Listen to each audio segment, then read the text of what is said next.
The night before our wedding, I caught Louis tangled up with my best friend on the couch. I lost my mind completely and slept with all three of his friends. I made sure to leave evidence everywhere, on his desk, in the passenger seat of his sports car, in his office.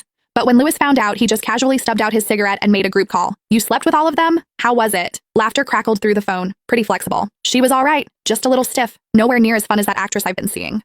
Louis, did you never bother training her? She moved like a board. The revenge I'd so carefully planned was nothing but a punchline to him. He didn't care at all. I completely fell apart. I had a breakdown. And Louis had me committed to a psychiatric facility. I spent a year there. Then finally, I got better. Outside the window, a Bentley pulled into the courtyard and went quiet. Louis had come to take me home. He still remembered to come for me, but I had already forgotten how to love him. The nurse pushed open the door. Mr. Louis has finished the discharge paperwork. You're free to go. I nodded numbly. As I walked out of the hospital, I could still hear a few nurses whispering behind me. Poor thing. Her own fiancé drove her to this. What's so sad about it? He's gorgeous and loaded. He even pays for everything. It's not like he hit her. She should have just looked the other way. Some people don't know how good they've got it. A year ago, words like that would have sent me into hysterics. Now, they couldn't even make me slow my steps. Louis was leaning against the Bentley, waiting. I walked over to him. He curled his index finger, reaching toward my face. You've lost weight. I tilted my head slightly and pulled back. His hand hung in the air for a moment, then dropped. He opened the passenger door. Get in. There was a used lipstick on the seat. Louis snatched it out of my hand, rolled down the window, and tossed it out. My assistant left that. Don't mind it. I smiled faintly and said nothing. That lipstick was Mia's favorite brand, my best friend's.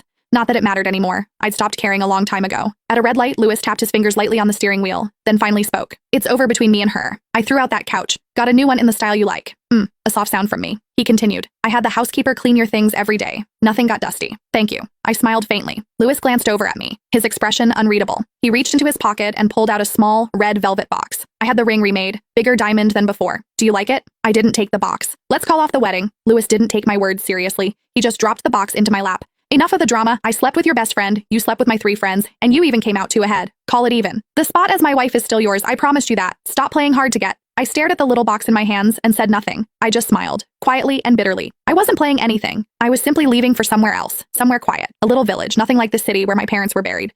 A place without him, where it wouldn't hurt. The car pulled through the gates of the estate. Nothing had changed. I didn't go to our bedroom. I dragged my suitcase toward the guest room. Louis stepped in front of me. What do you think you're doing? I got used to sleeping alone in the hospital. I glanced back at the room that had once been ours, and I don't want to sleep in that bed anymore. The day I'd found out about him and Mia, I'd checked the security footage. It wasn't just the couch. They'd been in our bed too, the one he'd had custom made for me. When I saw that, the pain nearly killed me. Louis stared at me for a few seconds, then let out a cold laugh. Fine, but don't take it too far. You always do this, and then you end up back in the hospital. I watched him walk away. The old ache didn't come. Maybe the treatment really had worked. I'd forgotten what it felt like to have my heart beat for him, to rise and fall with his moods. Late that night, I lay in the soft guest bed, restless. After a year on the hard hospital mattress, I couldn't get comfortable. During that year, Louis never visited once. Fear had swallowed me whole. I used to scream and cry for the doctors and nurses.